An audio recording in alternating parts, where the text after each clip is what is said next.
You nervous, a tragedy, I'm a beautiful disaster, a reckoning, you wonder how I got this way. You think I'm someone to be saved, someone to clean up and tame. Oh, some things never change, never change. You think I would look pretty on your arm once you cover up my bruises and battle scars, but it always ends the same. Can't bear the things I've had to face, got you crying on your knees in pain. Oh, some things never change, never change. Oh, you'll break your back to make me feel again.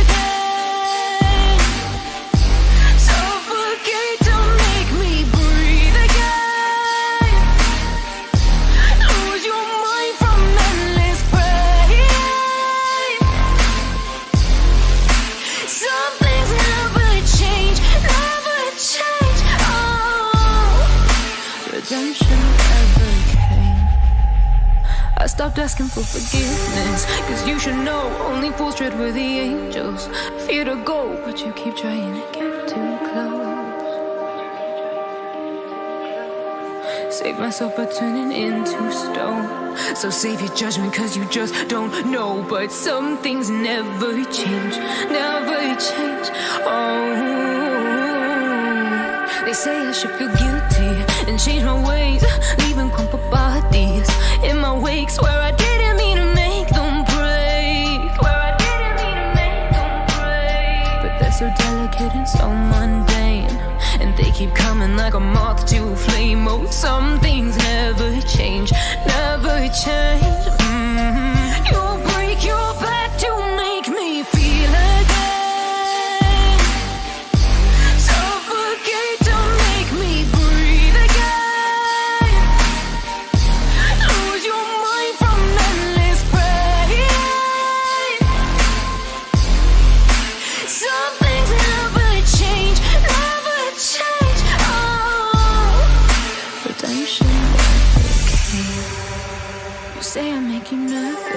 Tragedy, I'm a beautiful disaster, a reckoning, you wonder how I got this way. You think I'm someone to be saved, someone to clean up and tame. Oh, some things never change, never change. You think I would look pretty on your arm once you cover up my bruises and battle scars, but it always ends the same. Can't bear the things I've had to face, got you crying on your knees in pain. Oh, some things never change, never change. Oh, you'll break your back to make me feel again.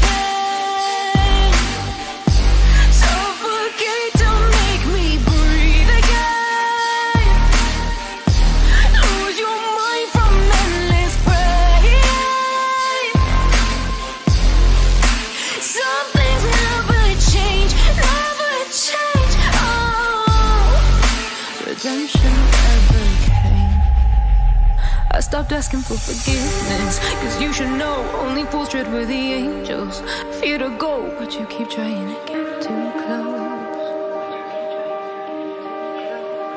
Save myself by turning into stone, so save your judgment cause you just don't know. But some things never change, never change. Oh, they say I should feel guilty and change my ways, leaving crumpled bodies in my wake. Swear I didn't mean to make them break, but they're so delicate and so mundane, and they keep coming like a moth to a flame. Oh, some things never change, never change. You'll break your back to make me feel again.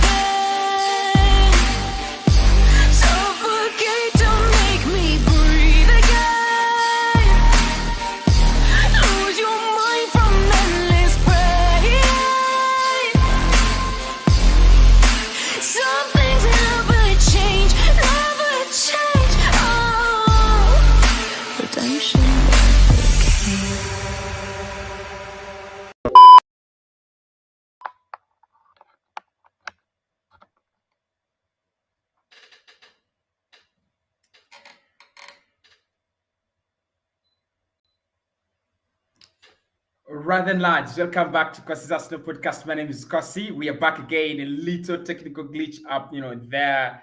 My microphone was actually unplugged. I didn't realize that. But we are back this evening. We're gonna be discussing the two, actually not the two, but we will be discussing, in my opinion, two players that we need to go back to the Champions League. And of course, we're going to be assessing Arsenal's problems, Arsenal's possibilities, and Arsenal's future this season. Can we go back to the Premier League? We're going to be looking deeply at that. Can we look at this Arsenal side as a side that can actually go back to the Champions League? Can we get to the top four? Can we stick to the top four? We are already there. Can we stick to the top four? And the big question is, what do we need to do in terms of our opponents in order to stay up there in the top? Because it's a very difficult one. It's a different thing climbing up to the top four, and it's a very, very different thing staying in the top four. We're going to be discussing two signings,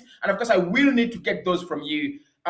Who are your two signings that you think Arsenal should bring in January to take us back to the Champions League? My name is Cossy. We are sponsored by the beautiful people at Mailbet, so make sure you do check out mailbet.com. Link is in the video description. They will give you the latest in terms of betting. They'll give you they bring you all the games. You can bet on all games, all football games, all cricket, tennis, anything you want to bet on. Use Mailbet. Link is in the video description. Check out their website, and of course, use promo code Cossy when you reach there. Right. So let's get into it. The past 3 weeks have been really fascinating, and of course, we've got to agree. Actually, I think the past 2 weeks so fascinating. We started off December very roughly, but we've really managed to evolve slowly but surely. We've got to that level where you think the club is now. It's interesting. It is enjoyment, absolute enjoyment to be an Arsenal fan. And I will agree with anyone who says at the moment Arsenal is it's not so heavy to support Arsenal Football Club, and that is a fact. That is an absolute fact. At the moment, supporting Arsenal Football Club is it's like a reward. It's so good. It feels so good to be an Arsenal fan right now. We had last been in the top four on Christmas in 2016. It's how many years are those? Those around 5 years ever since we were fourth on Christmas. 5 years, and by then, Arsene Wenger was still here. So it shows you that it's been really a long time. And, it's half a decade. But between that half a decade, a lot has really happened. So much has happened. We've changed managers 3 times. Wenger leaving in 2018. We brought in Unai Emery, who also left. And then in the last 2 years, we've been managed by Mikel Arteta. So in the past 5 years, it's been constant decline. And it's not really decline that our decline started 5 years ago, but it's been that drastic decline that the club has had to an extent that we thought we were never ever going to be challenging for the top four. In the last 2 seasons, we finished 8th. That speaks volumes. That speaks all you need to know about it.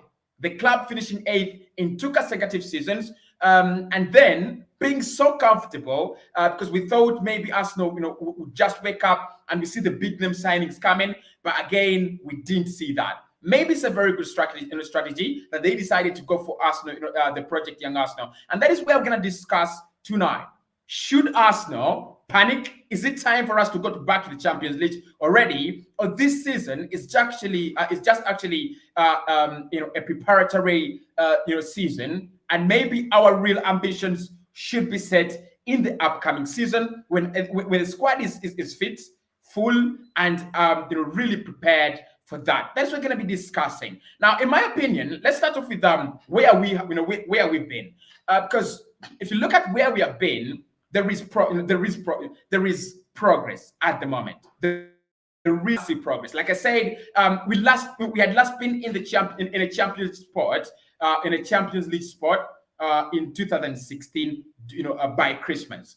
So that means in 4 consecutive years, 5 years, we've not been in a top 4 spot during Christmas. By Christmas, it is over. We've always had a very, very difficult November, and we have also had we've always had a very difficult December. Actually, both months have been dubbed Black November and Black December for us. So it's not been that easy. Very, very hard, very, very hard times. But now we are in the top four. Of course, regardless of the of the factors, we are there, and that is what matters. So if you look at the table, we are in top four. 3 games ahead of Spurs, 2 games ahead of Manchester United.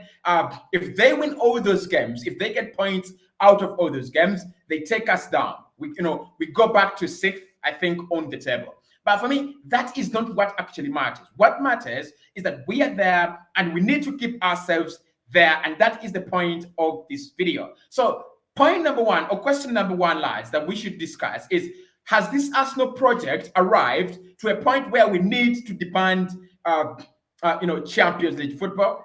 Are these players there? Is the manager there? Is the project as a whole there? Because to be honest, this project only started last summer. I'm going to be very honest. That is my opinion. It started last summer. I mean, maybe it was there in place because we brought in Mikel Arteta. Now he's managed the club for 2 years. And then when you look at the likes of Partey coming in last summer, but 1, Partey, Gabriel as well coming in last summer, but 1. It's just a few players that have been here and are part of this project. It's just a few of them. Many of them, 6 players, are actually products of last summer. And that's why I think this project has just started. So is it fair and is it objective enough for Arsenal fans to start asking the club to go back to Champions football? And look, on one side, it is absolutely fine. It is absolutely okay because Arsenal is a big club, and look, that is where we're supposed to be. That is the fact, right? Despite the money from Manchester City and Chelsea, and our consistent, poor performances, that is where Arsenal have to be. We have to be in the Champions League. We have to be in a Champions League spot.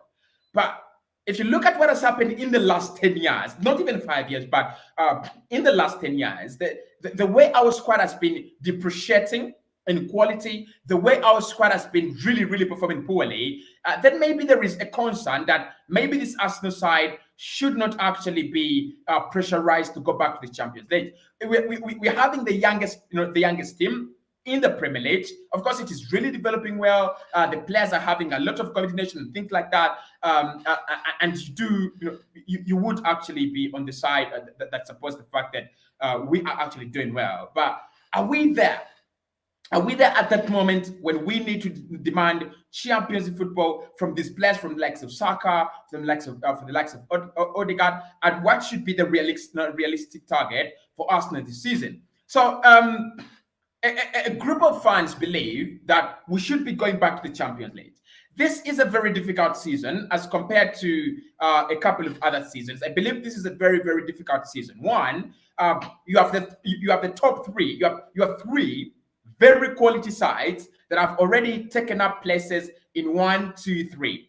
So that leaves Arsenal, West Ham, Manchester United, and Tottenham, and maybe Everton, who should be in that race as well. It leaves 5 teams fighting for one spot in the Champions, and maybe Leicester City, if you'd love to consider them, because they've been always loitering around that spot for the last around 3 years. So if we think about it, we have one spot to fight for, and we are the youngest among all the clubs fighting for that spot. We also have the youngest manager with no experience. So isn't it too much to ask? You've got to ask yourself, isn't it too much to ask for for Champions League if you're an Arsenal fan? Isn't it too much to ask for this young side with the young manager? I don't know. I mean, I don't know your opinions. I need to listen to you from you. I need you guys to let me know down in the comments below. Do you think it is right for us to ask for Champions League? But we are there in the top 4, right? We are there. So the section of fans that believe Arsenal should be in the Champions League at the moment, as we are a big club, and without any excuses, we should act like a big club. of course, there is no question if we ever behave like a big club, we would be fighting for the title. We would be fighting for top four genuinely. If we had, if we had signed in around 4 or 5 quality players in the summer, be it Rutaro Martinez, Odegaard, maybe Ramsdale, and Nuno and Tomiyasu. Look, I think top four is a little bit realistic on the paper right now, because we are there. But the things that are really going to exhaust this squad, and I will tell you why I think asking for top four from this Arsenal side is a little bit being too demanding. I will try to look into that angle. So the first angle is, we Arsenal fans want our club to be there because we need to be there. We have to be there. We've been there for 20 years. Under Arsene Wenger, this club has been qualifying for the Champions League for 20 quality years. And even when we dropped out of the Champions League, at least we played somewhere in Europa League, consecutively. And in the Europa League, we were not just participating. We actually went there and tried to win the title. However much we failed, and Emery beaten in the final by Chelsea. And Arsene Wenger, I think we lost the semi-finals to Atletico Madrid. So that shows you, and of course under Mikel Arteta, semi-finals to Villarreal. So that shows you that in the past 5 years, however much we've dropped out of the Champions League, there's been that level where we had put ourselves that at least in the Europa League we can write a statement. So can we go back to the Champions League? Now this is objectively asking, can we get back to the Champions League this season? My answer, if I'm going to be direct, I would say no. If I'm going to be beat around the bush, I would say we need to do a lot, and we need to put in a lot of effort. So the other section is of course of the discussion is, can Arsenal go back to the Champions League? Should we be demanding for Champions League from this team? My answer there is no. Absolutely no. I think it's a little bit too demanding for us to say Arsenal are now ready to the Champions League. It's to go to the Champions League. It's like United fans last season finishing second and coming this season and believing we are now ready to win the title. We are now ready to challenge for the title. They only thought about finishing second and finishing first. That's what they thought about. For Arsenal as a club, it's almost similar. We are 17 games away from the end of the season, and dreaming is okay, but demanding is another thing. Because like I said at the beginning of this video, moving up to the table to a Champions League place is different from staying there, competing at that level. It comes with a lot of demands, with pressure, with a breadth in squad, with depth in squad, with a lot of quality, with ability to play under pressure, and a couple of things that I will discuss in this video. So in my opinion, I think this club, and I've already said it, I will be very satisfied if Arsenal go to the Europa League. I'll be very happy. I'll be okay if we go back to the Europa League. If we go to the Champions League, I'm absolutely happier. I'm happier, I'm flying, and I would definitely be the happiest winner. But I don't want it to cause massive disappointment when one day Arsenal does not qualify for the Champions League, because we know that the teams we are competing with are also as good as we are. Probably one or two of them could be better, because for me, the direct fight is between Arsenal and Manchester United now. Yes, Spurs, when it comes to Europa League, then we'll be fighting Spurs. I don't see how Spurs are going to spend 200 or 100 million in January. I don't see them do that. Yes, they might, but I don't see them spend 100 or 200 million in January. And of course, we know the problems that Spurs have: squad depth, zero; squad quality, really, really low.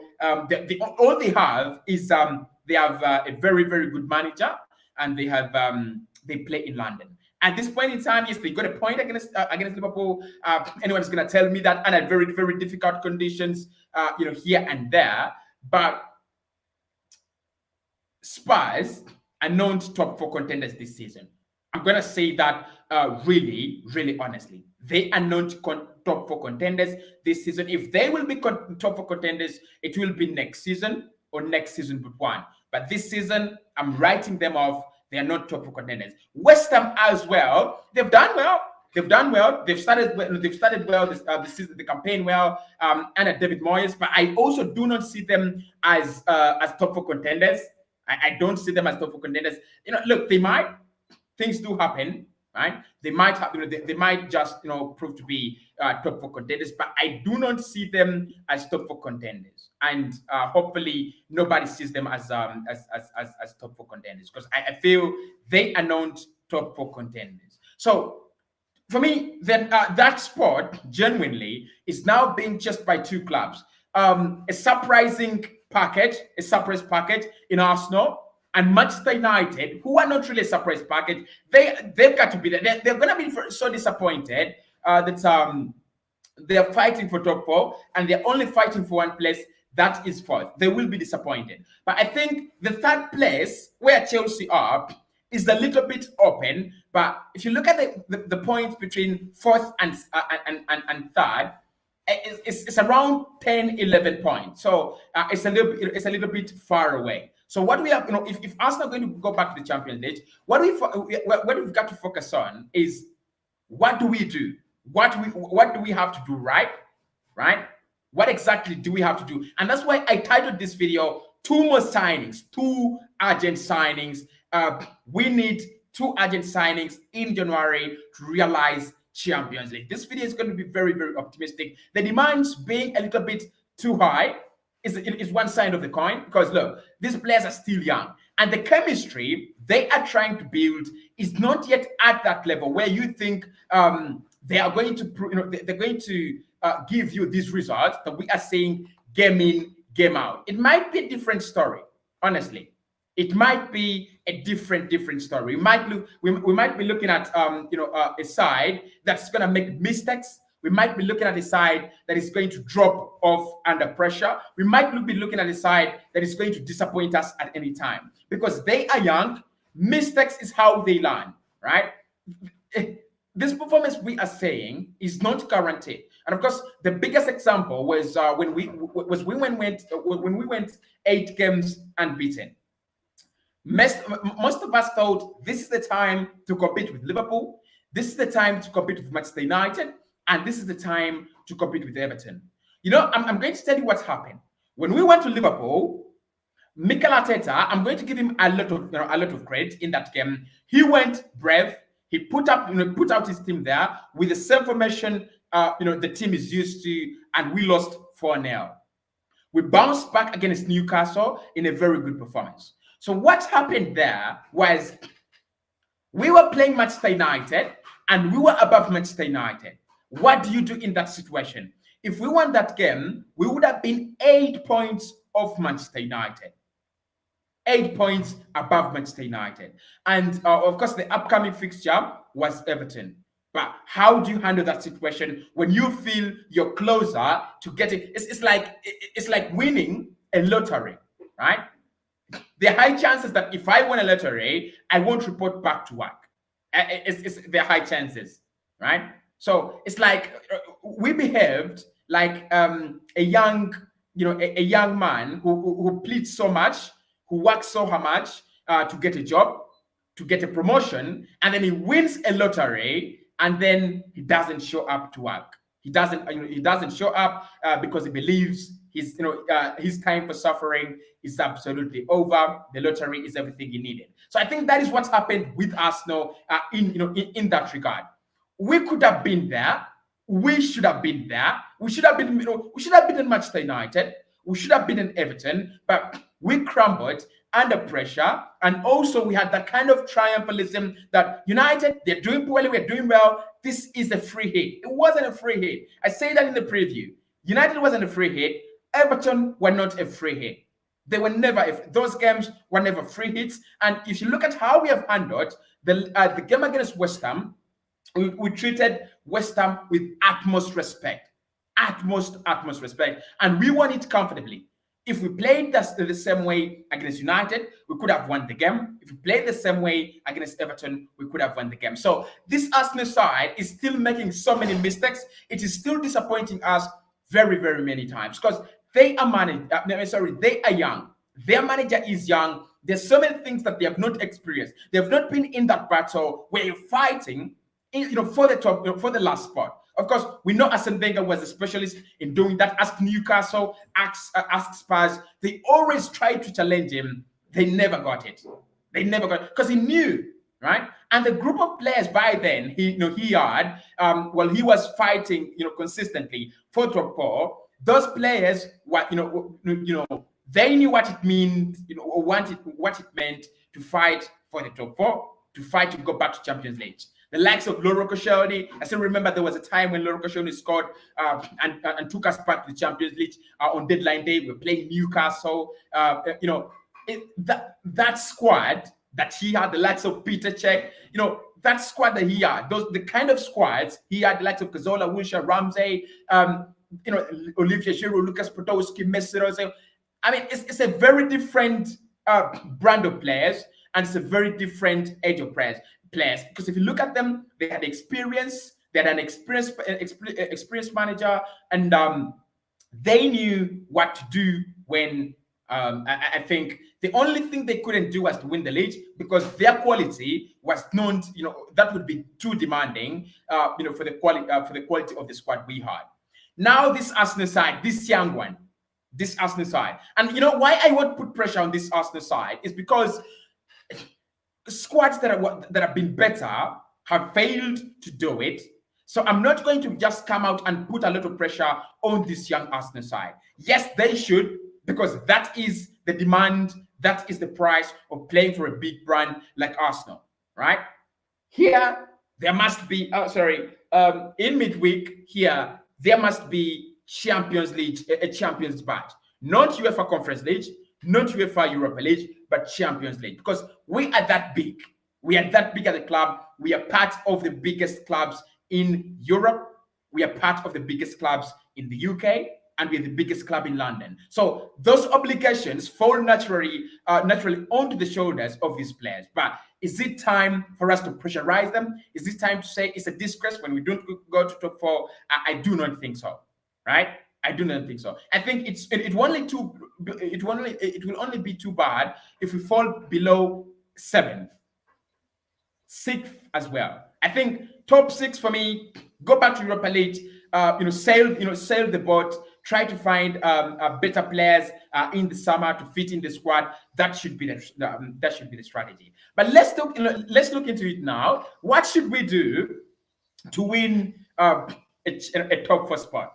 What should we do? Currently we won it because United and Spurs are not playing. Of course, that really puts us in much danger because they could catch up with us. Yet they have played lesser games than we have. Or it puts us in a better position that they could actually drop points before they play their games in hand. And I think that is what Spurs is doing. They have already started losing points before they even play their games in hand, right? So we have to pray that United and Spurs lose points first and foremost, to keep our top 4 spot. United and Spurs have to keep losing points, dropping points as they come closer and closer to their games in hand, so that when Spurs play those 3 games in hand, even if they win, they cannot catch us. So that means we need to broaden the gap between us and Spurs to 10 points, and we need to broaden the gap between us and Manchester United to 7 points. But how do we achieve that? How do we do that? It is by winning games consistently. And how do you do that? With the upcoming AFCON on, because I want to inform you that Premier League clubs, majority of the Premier League clubs have actually voted in consensus that the league should not be halted, that the Christmas calendar should actually continue. You know what that means? It means that we will play the game against Norwich, and we will play. I think that is on Boxing Day. on Boxing Day. Today is 20th. So in 6 days' time, because tomorrow we have a game against Sunderland. After that, we will play Norwich. So this year we still have 2 more fixtures this year. That is Norwich in the Premier League and Wolves in the Premier League as well, right? So what do we do? Where do we go from here? We are in the top 4, right? What do we do? We have entered the forest. We have all the attention is on us. What do we do? Number 1, get January signings. Get 2 January signings. Look, teams that win leagues, teams that win Champions League places, teams that win Europa League places have one thing in common. You must have a squad. Ask Leicester City. They've been there when they, when they believe we can do it now. We are ready to do it now. And what failed was the fact that they didn't have a big squad. They didn't have a squad big enough to accommodate the number of games. Trust me, we are not we are not facing many injuries at the moment. I mean, how many injuries do we have? Kolasinac got an injury. Xhaka got an injury. That was not even an injury that affected us because by the time Xhaka got an injury, he was not playing well, and all of us were crying for Lokonga to get game time. So Xhaka, Kolasinac, any other injuries that we can think about? Maybe Martinelli as well. This, at the beginning of the season was a little bit unfit. Saka, a few injuries, along the road that do not actually mean anything. So you can see that the squad has not actually been affected by massive injuries. But there is a time that's gonna come, maybe January, maybe February. God forbid it doesn't happen, but it's part of football. It is part of football that you will lose your players to injuries, and that is really not new a concept to Arsenal, because there was a season when we were about to win the league, and Arsene Wenger and Eduardo da Silva's injury really was the statement, was the difference in that season. We failed to win the league because Eduardo da Silva picked up a nasty injury. So what I'm saying here is, the first thing we have to do if we are going to keep hold of the top 4 is bring in 2. It could be 2, it could be 3 sensible January signings. Number 1 is a midfielder, because look, Partey is going out for AFCON. No one gives you what Partey gives you in the Arsenal side. No one. So if Partey goes away and we miss him, right? And we miss, because you can't play Ainsley. You can't play. Xhaka can't give you what Partey gives you, and Lokonga as well can't give you what Partey gives you. They can play together. I can exclude Partey in the squad if I have a player like Yuri Tillemans. But at the moment, analyzing the Arsenal situation, Partey is our key midfielder in that pivot. And I think when Partey is there, Odegaard is even better, because the communication they have between them is absolutely magnificent. So Partey goes out in AFCON, so does El Neni. Right? We stay with Xhaka, Xhaka, Lokonga, and Maitland-Niles. The big question. You know what the big question is? What if one of them, just one of them, gets injured, or 2 of them get injured, or one of them gets injured, one of them is having a rough time and is having poor runs? What happens? So I think squad depth is the point. You must have that required squad depth, to compete for top 4, especially at this time. Look at United. Because we are fighting United, so we've got to talk about them. If they play Fred and McTominay, they have Donny van de Beek and Matic on the bench, right? On the bench, and in their midfield, no one is going out for AFCON. If you've realized that. No one is actually going out for AFCON. So they have all their players. And Paul Pogba as well is in there. I don't know whether his injury is actually okay now, but he is in there. So you have Pogba, Matic, Donny, Fred, and McTominay. 5 midfielders, right? In January, as compared to United, we will have Partey gone and El Neni gone. So it is Xhaka, Lokonga, and Niles. And the quality of Niles is good when we play Watford, but you can't play and trust Niles in every game in, game out. You can't. Absolutely, you can't. Lukonga, I can trust him game in, game out. Xhaka, I can trust him game in, game out. But having just two players, right? Just two players is a risk. It's a very, very big risk. And then look at our forward line. We have one striker like this that we can rely on, and that's Alexander Lacazette. Forget Edin Nketiah, lads. Forget Edin Nketiah. Nketiah, we are talking about Arsenal going back to the Champions League. So we need a striker that will give you those vital goals. If you remember that season when Van Persie, I think he scored around 30 goals in all competition for Arsenal before moving to Manchester United. They're about 10, 10 is too much. They're around 7 games. We won 1-0, and you guess the goal scorer, it was Robin Van Persie. We finished third in that season, courtesy of Robin Van Persie's goals. And when he went to Manchester United, the following season, he won them the 20th Premier League title, or league title, I think. Right? So I think such strikers are a difference, right? I hated Olivier Giroud all my life because he missed chances like hell. But his goals contributed something. Olivier Giroud had never had this kind of droughts that he goes 15 games without a goal. No, he always had those those moments where he scores early in the game and we win it 1-0. Or he had those moments in the game where he scored in the 70th minute and we won it 1-0. So we will need a striker. Like I said, he's good. He's really leading the change, the revolution, revolutionization in the team. But honestly, we will need a goal poacher. We will need someone. Like I said, he's not going to give us those important goals. Like 5 games, Arsenal have won those games 1-0, and it's been Alexander Lacazette.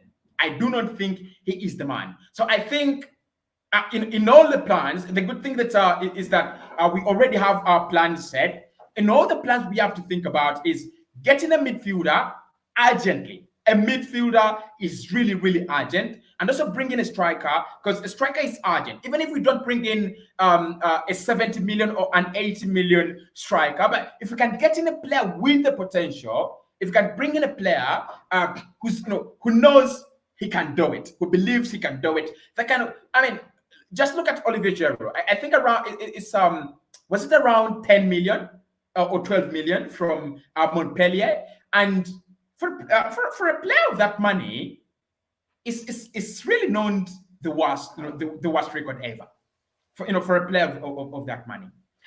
So the goals we are getting are coming in from Martinelli at the moment, Odegaard, Smith Rowe, right? That is not enough. And maybe Saka as well, but Saka is not really scoring many goals. So that's not enough. We need that, we need at least that player that's going to guarantee us a goal every game, a goal every 2 games, or a goal every 3 games. I think that ratio is fine. Because if a player scores a goal every 3 games in the Premier League, that means on average they can average 13 goals in the league if they played 38 games. So we need that striker. We need those 2 urgent signings. If we don't get them, I will be surprised, really surprised at us to go winning that spot against Manchester United. Because what United need to do is they need to think. They need to rethink of how they are using their squad. They just need to reassemble their army. Pump belief. I don't know which kind of pumps belief in players, but they've got to pump belief, in their players that you're good enough. We're gonna do it and things like that. As simple as that. They will get back to that level where they want to be. But for us to get back to Champions League, we desperately need consistency, and we need a squad depth. In terms of the back line, I think we are sorted. In terms of goalkeeping, we are also sorted. I think Leno is a goalkeeper that can see you through the season if he stays in January. Tomiyasu, backed by Cedric, not the best, not the best backup, but not the worst as well, because you also have Chambers there. So I think at right back, there is some backup there. At left back, Nuno Tavares, we've already seen he is a very, very good player, very good at going forward. So Kian Tierney, we do not have any worries when he gets injured because we know he will get injured because he always does. Nuno Tavares can cover for him. At centre back, there is also a problem. And I thought about it before doing this video, and I said, do we go and get in a new centre back? Or do we trust Bobolding and Pablo Mari? It's a big question because look, honestly, where is our strength at the moment? Our strength is in Ramsdale, Ben White and Gabriel, Thomas Partey, Odegaard, and Lacazette. That is where our strength lies. If two of because why I'm saying that is that Martinelli can drop off the team, and Smith Rowe comes in because Smith Rowe is the team's leading goal scorer. If you drop Saka, if Saka maybe gets an injury, you could just bring in Nicola Pepe for the sake, and maybe he can click because he's not the worst player even to ever play for Arsenal. I think it's better than a couple of them that we've seen. So I think if Lacazette gets an injury, we are doomed because you look at that forward line, it revolves and it revolves around Alexander Lacazette. So you need a backup. I think Edin Ketia cannot do the job. Thomas Partey, you need a player who at least can give you half of what Partey gives you. No one can do that job. So you need a midfielder. Ramsdale, I think Leno can give you at least half or 3/4 of what Ramsdale gives you. I think what Ramsdale beats Leno at is, ball playing, and also the fact that he talks a lot and engages the team. I think as a goalkeeper, that quality is so expensive. Leno couldn't afford it. And then the centre-back partnership, lads. The centre-back partnership. That is a problem, another problem. And that's why I say there could be 3 signings, right? There could be 3 signings. If you're serious, if Arsenal are seriously looking at top 4, they should surprise us, go in the January transfer window and getting a centre back, a decent centre back. Maybe on loan, maybe someone on loan, because in the summer William Saliba will be coming back. Maybe someone on loan, maybe something like that. But we will need at least someone to cover for Gabriel and Ben White. For Ben White, maybe Rob Holding is there, but Pablo Mari, the way he was bullied by Romelu Lukaku, I'm not really saying that drop him or things like that, but it's not going to be the easiest of tasks to trust Pablo Mari. It's not the easiest of tasks to trust Pablo Mari. So on a broader level, Arsenal need at least 2 urgent signings to make that Champions League dream happen. 2 urgent signings. If we fail, should we fail to do that? And of course, by saying 2 urgent signings, if you look at my thumbnail, I don't mean any signings. Like Arsene Wenger going out in January and signing in Kim. Is it called Kim Kalostrom? That lad. Seriously, this should be potential signings. Players that are fit to play in our squad. We've been linked with Dani Ceballos. Those are not the kind of signings I'm talking about. They are actually far away. They are very, very far away from what we need. We need players that have the potential of actually stepping into that Arsenal side and displacing some of the key players in there. Like if we brought in Dejan Kulusevski, can he displace Alexander Lacazette? Can he displace Saka or Martinelli? I think he can. If we brought in Alexander Isak, can he displace Alexander Lacazette? Yes, he can. Those are the signings I'm talking about. I do not want to see, and I do not wish to see Arsenal going after done players that are really done. Like we go and fix in some Isco somewhere. Isco cannot take us to Champions League. It is now we are fighting. It's like now we are fighting for our title because top 4 has always been Arsenal's title in the last decade. So we are back. We are fighting for our title. We want to write a statement about the title. We are saying if anyone has got something to say, say it. But we cannot say that when we lack a broad squad. We can't say that when we lack enough quality in the squad, right? Many people are going to say, I was streaming about Dusan Kulusevski and his potential move to Arsenal. And someone really told me, because where's Kulusevski going to play when Martinelli and Saka are blocking Emil Smith Rowe? And then I said, look at Chelsea. Look at Chelsea. How many players do they have playing forward? Werner, you will be really surprised how Werner has actually raised this form and raised his performances. Sorry, Chelsea fans, you might say I'm mocking, but I'm not really mocking. I think the player himself has actually done something in terms of improving his quality, especially with the arrival of Romelu Lukaku. So they have two strikers in Romelu Lukaku and Werner, and they also have Kai Havertz, who regularly plays as a false nine. Well done, Chelsea there. Look at their wings. They have Kalma Hudson-Odoi. They have Hakim Ziyech.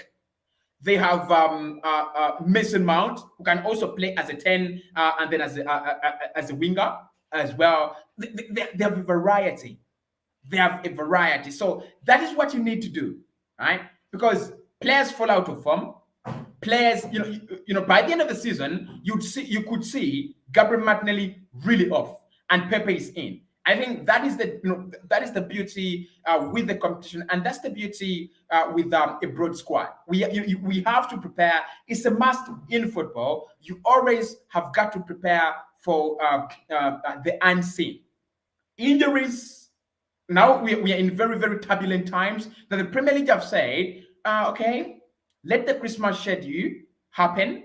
We will go through the season in these difficult situations. At the moment, we already have 2 players testing positive. I won't be surprised by the time we play the next game, the tally rising to 4 or 5, right? And that's why we need more players. Everything that's happening, everything that I talk about justifies my point that we need those urgent signings. But one thing I'm going to say about new signings before, apart from saying that they need to be quality, the time they come in matters. At the time they really come in matters. If we bring in players on deadline day in January and we have lost the spot, I will be fuming. I would be fuming because this Arsenal side knows that Pepe will be away in January. It also knows that Partey will be away in January. And they also know, and we also know that Elneny will be away in January. So will Pierre-Emerick Aubameyang, right? So we all know, and luckily, just like Liverpool, we are one of those clubs that are losing very, very big names. Maybe the importance is different, but we're losing big names. Elneny is a big name. Partey is, Pepe is, and Aubameyang is, right? Their involvement is a different issue. So let's see what's going to happen between now and the end of the transfer window.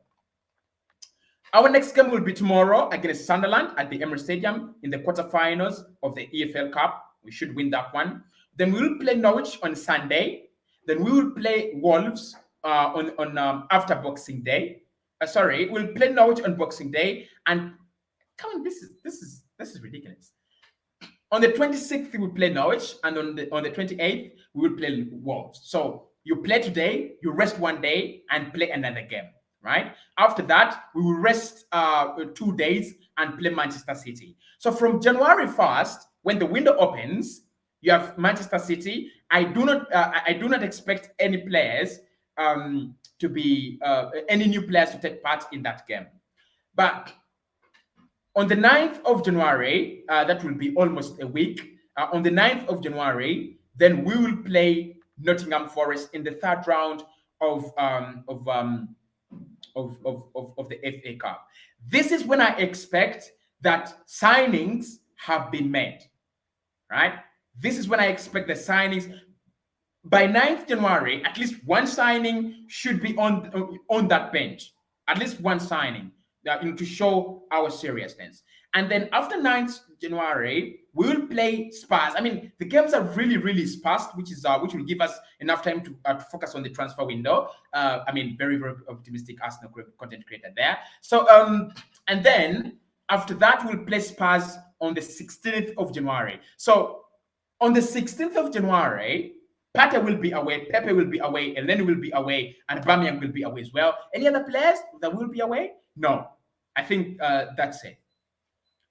We will need to have had at least a midfielder in this in this squad. We will need to have had brought in at least a midfielder by 16th. And then 20th, 22nd, we'll play Burnley at home, and then we'll finish. Actually, that is the end. That will be the end of January, right? And then we'll go into February, where we will play 1, 2, 3. We'll only play 3 games in February as well, where you have Liverpool, Brentford, and Wolves. We'll only play 3 games in February, but very difficult games. Brentford, we need our revenge. Wolves, I think Wolves and Brentford beatable, and of course Liverpool will be visiting us. On 26th February, it will be a very, very, very difficult clash. Now, in March, we'll have 1, 2, 3, 4. Actually, in March as well, we'll have 3 games. I'm really surprised. The games are really, really sparse. IPO will have 1, 2, 3, 4 games. So it looks like the games are quite sparse, right?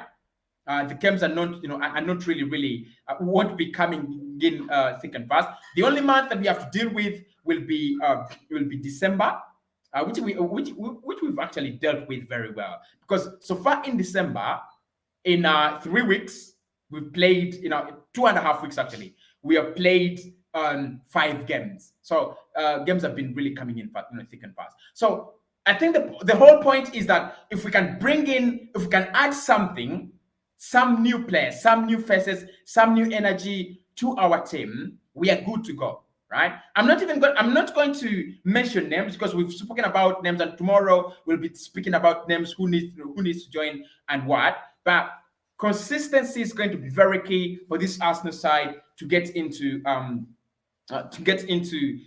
Champions League. And then the other thing we will need is to win unexpected games, to win ugly. Do we have players that help us to win ugly? I think Martinelli can be that kind of player that helps you to win ugly. Winning ugly, what I mean is that you're dominated, you literally create nothing, you literally deserve nothing in a game, but you get a point. Let me give you an example. We got a point against Brighton, the Seagulls, and everyone says Arsenal didn't deserve the point there. Of course, that happens every season with every team. You get those points, but the difference between a team that wants Champions League football and a team that does not want Champions League football is that when you play poorly, you give up. So we need those points. We need to start getting more of those points where a team, where we play poorly, a team really outplays us, but we take home the 3 points and we take home the positive results. Can we do that? That comes with another special kind of player, the Robin van Persie. So speaking about that, a player like Robin van Persie, he could do it. Alexis Sanchez, he could do it. He never rests. Those players that are never resting until the game is over. And when they find that opportunity, they bury it, right? I'm reminded of Alexis Sanchez. I'm reminded of Robin van Persie. I think, and Emmanuel Adebayo, and Emmanuel Adebayo, because again, Adebayo was that kind of player that was just waiting for his chance, and was always gonna take it, right? So Adebayo is another person, is another player to take it. Can we bring in that kind of player? And I'm not looking at a fancy budget. If we can get in maybe Yuri Alberto, first and foremost, as a backup to Alexander Lacazette, but also, you never know. You never know. I mean, we never knew Martinelli was going to be this good, and then he turned out to be a super player. So you never know. So I would think about Yuri Alberto. I'll think about, I'm not going to think about Arthur Cabral, but I'll think about maybe, can we try to persuade Lille to get Jonathan David at around maybe, a potential loan deal cannot work for us, honestly. A loan deal with an obligation cannot work for us. But maybe we can go for Jonathan David, 55 million euros. just just a surprise, right? Because that is what you do if you want to achieve better results. We can't keep on doing things the same way and expecting the same result. So people, can we go back to the Champions League? Tricky question. Tricky question. One side says yes, and I believe yes we can, but there's so many things we've got to do. Win ugly, win those games where we've been really poor. We've got to also win under pressure. Can this side start winning under pressure? Can we win under pressure?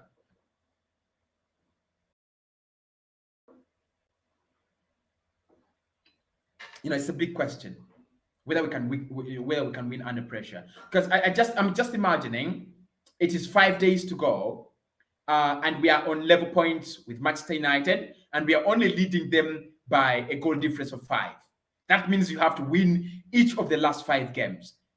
I mean, that character that we lacked against Villarreal, you still remember? Because for me, I thought the Villarreal game, it was all about character. I'm looking at Dani Ceballos giving away 2 goals. Seriously. I think that was before the Villarreal game. Villarreal game. You're playing in a quarterfinal and you're giving away 2 goals like that. You're playing in a semi-final and there is no heart, there is no emotion, there is no fight, there is no nothing. I think it's high time, these qualities showed up. And to be on the safer side, they have to show up as early as January. Can we put up a fight against Manchester City? Can we put up, because we're already under this pressure, right? The only breathing space we have is the number of games that we have played, which are more than the number of games that our opponents, United and Spurs, have actually played. So can we stop crumbling under pressure? Because teams like Manchester City, that's what they do to win the title. That's what they do. They win. They just keep on winning, right? And at some point in time, the opponents they are chasing, or opponents who are chasing them, they drop points. And when you drop points and you're facing City, you're gone. So I mean, it's really urgent. It's really urgent that Arsenal. I think that is one of the things we have to do: get in a striker, get in a midfielder, and then start winning under pressure, and also start getting those ugly points. Right? We need also to find some points of the big sides. One thing I've seen in the next year, let me tell you something. When we play Spurs, we'll play Burnley and Wolves next. When we play Liverpool, we'll play Watford and Leicester City next. When we play Manchester United, we will play West Ham and Leeds next. So my point is that we do not have those successive big games coming in one after the other. So it's a little bit favorable. And the games are a little bit spaced right from February. 3 games per month, 1 game per week. Come on, Arsenal, go there and get it done. Go there and get it done. I'm going to believe, but I said I won't be one of those fans that put a lot of pressure on their team to go back to the Champions League. But if we can do it, if the lads can do it, then it would be massively appreciated. Right, guys, smash a like on the video. Thanks everybody for watching in. I'm really lucky to have an audience like you. Always tuning in to watch the content. So make sure you always leave a like on the video. Right. So anyways, is a must if Arsenal are to get top 4 this season. That's according to Brian Nomera 999. And then Alan says hi. Captain Nemo says hi. Cossy, fast greetings from Bulgaria. Second, who do you prefer, Isak or Vlahovic, or both of them? Because they, as we see, Laka and Aubameyang will live. I think, honestly, I mean, I don't want to contradict myself. I've always felt like Isak is so talented, but in terms of having goals and numbers, Vlahovic is the better player. I would take Dusan Vlahovic. Would I take both of them? It might create some kind, because all of them are really almost at the same stage. Unless you're going to play a system like a 4-4-2, both of them are going to ask for lots of game time, simultaneously, and I don't think we will afford to give it to them. So I will take one of them and bring in someone that can wait patiently, like Laka has been doing on Aubameyang. So I would take Vlahovic, Captain Nemo. Um, uh, Muhammad, is it Muhammad? How are you doing? Big up to you. And then Alinaru says, let Saliba come back in January to be Gabriel and Ben White backup. That would be absolutely wonderful. Yeah, that would be absolutely wonderful. If we can get one Saliba, to be a backup to both of them, because I think he can. He's a generational talent. He's a generational talent. He can't do that. I would actually be very, very, very happy.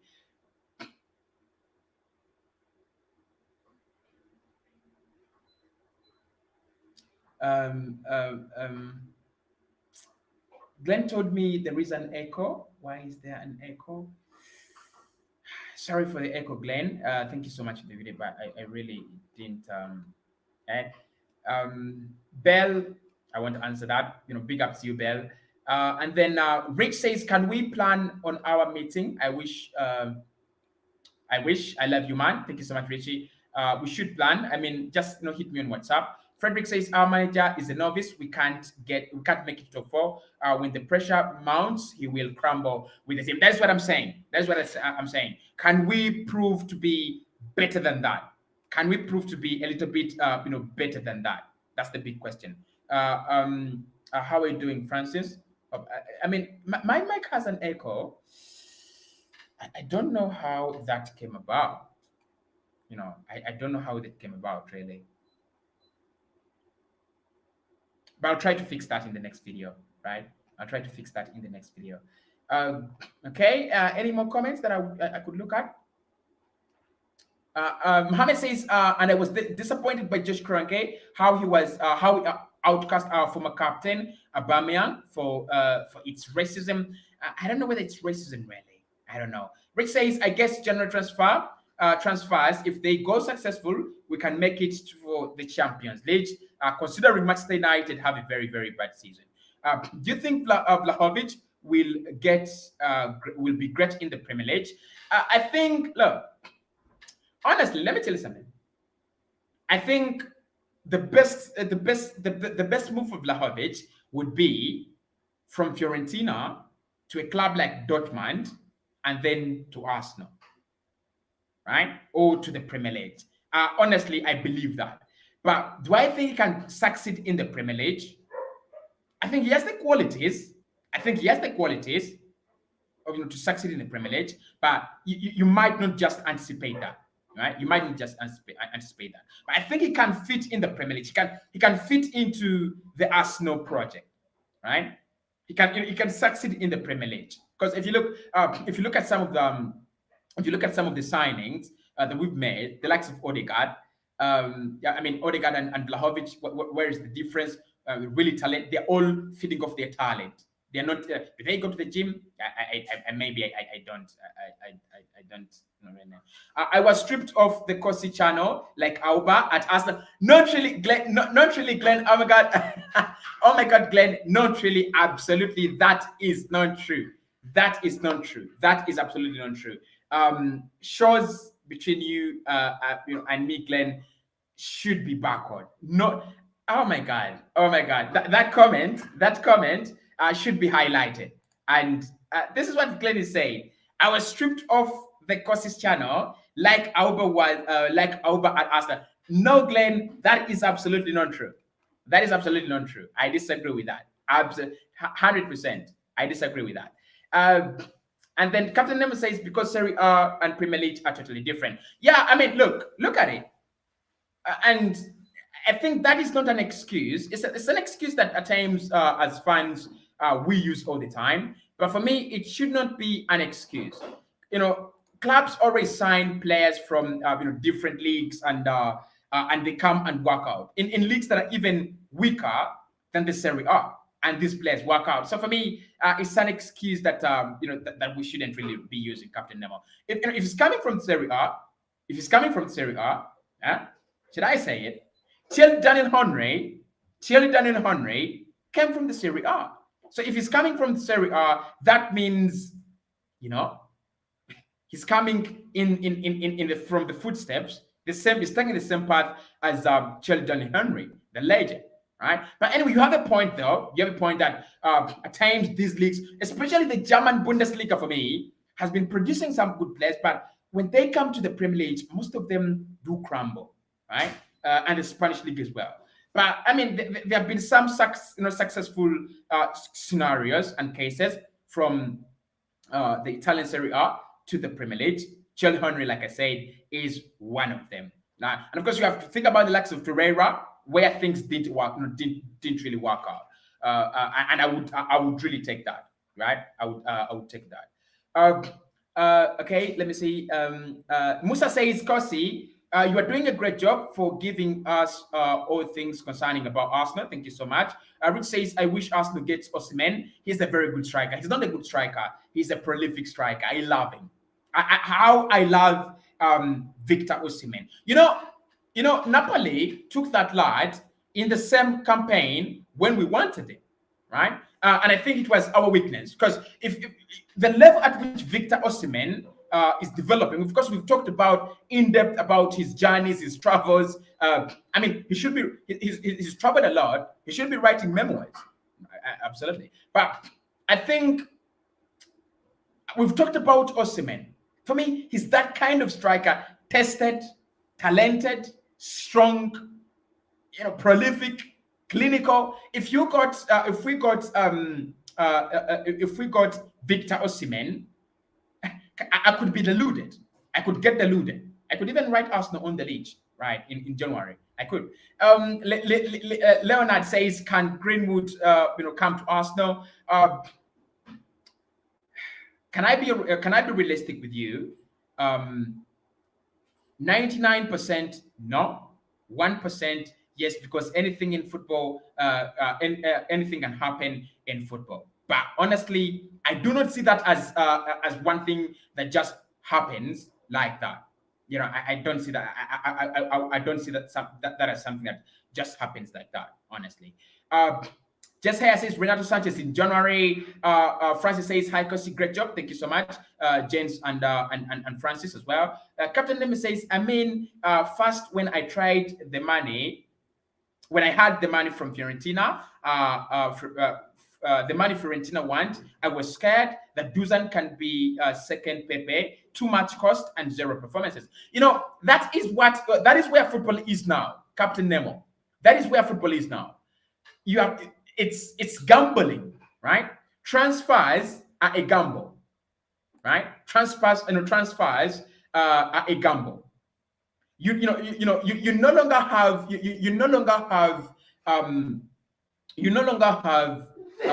that guarantee that even if a player doesn't work out, we have not spent so much. Because look, if Fabregas didn't work out, did we spend 10 million on Fabregas? No. If Samuel Nasri didn't work out, who cares? Did we spend 20 million on Nasri? No. If Adebayo didn't work out, who cares? Did we spend 50 million on Adebayo? No. But it's now different.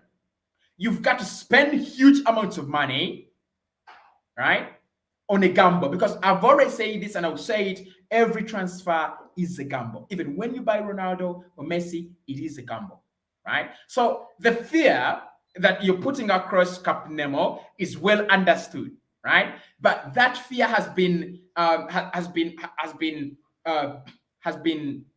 redirected into opportunity. Right now, we think about so many things, than the price tag. So many things. So Blahovic being a flop, it could happen 100%, right? It could happen. You see 50 million for Timo Werner. Van is missing chances for fun, right? It's a gamble. Everything is a gamble, right? He can come and be worth it. Just look at Gabriel Magalhaes, 27 million euros, and he is world class now, right? Look at Ben White, 50 million, had a very, very poor start, against Brentford, and everyone said, "Oh my God, 50 million is a waste. This lad is ridiculous." And now the lad has actually formed the best partnership, one of the best in the league, arguably, and one of the best we've seen in a long time in this Arsenal side with Gabriel. So it's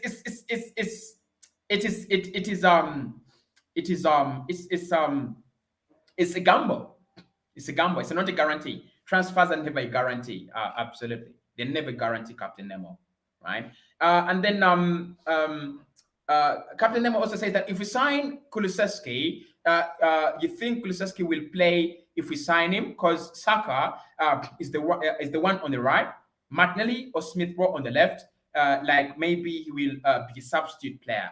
I think what we need to do at the moment is bring in players, sign them in to be there. But to answer your question, do I think he will play? It's gonna take him time, right? It will take him time. But I think the idea of signing in Kulusevski is that Arsenal are avoiding going for two direct number nines. If you have a player like Kulusevski signing, if you sign Dejan Kulusevski, what that gives you is that you have you have that kind of versatile forward, can play as a striker, as a support striker, as a winger, things like that. I think I always watch Sweden. I'm going to forget the name. I'm always going to forget the name. Okay, Alexander Isak. I always watch Alexander Isak play with Dejan Kulusevski, and Kulusevski is more like a number 10, right? When he plays, when we play him in a 4-4-2, he's not that kind of striker that waits in the box or does so much of striker things, but he's that kind of support striker. So if you brought in Kulusevski, he's a cover for Odegaard, he's a cover for Saka, he's a cover for Martinelli, and he's a cover for your striker. You could just put him there, and you never know. He could just get you 1 or 2 goals as your striker recovers, or as your striker regains form. So I think the point is not that Kulusevski comes in and right away enters the squad. It's gonna take him time. It will take him time to write a statement on the manager, to write a statement on fellow players, to write a statement on the fans and things like that. But you never know. It's changing. It's a young squad, right? Our team has not taken shape already. That here is Saka and here is Martinelli, right? Because look, Martinelli is playing well, but remember that role was taken up by Emil Smith-Rowe, and he was one of the best now, playing there. And when Martinelli came in, he's doing it well. So it's not yet taken shape. It's not yet taken shape. Let's wait and see. But I would really love him because his versatility gives us a lot in terms as a squad. And then Richie says, is Pepe on sale? I think he needs to play tomorrow. At least I think Pepe will play tomorrow, but he's on sale. Yeah, he's on sale. If you know the club that wants a winger, Pepe is on sale. Thanks for the information, Cossy. You are great. Thank you so much, Captain Nemo, and thanks everybody for always tuning in. I will do you that on a daily basis. We will be discussing Arsenal stuff. We'll be talking about Arsenal. We'll always keep you updated around the club. My name is Cossy. Smash a like on the video. We had 60 likes. Let's get them to 70 right about now, and allow me to speak to you in the next one. I do have 1 or 2 courseworks to finish up, and then tomorrow we'll be together.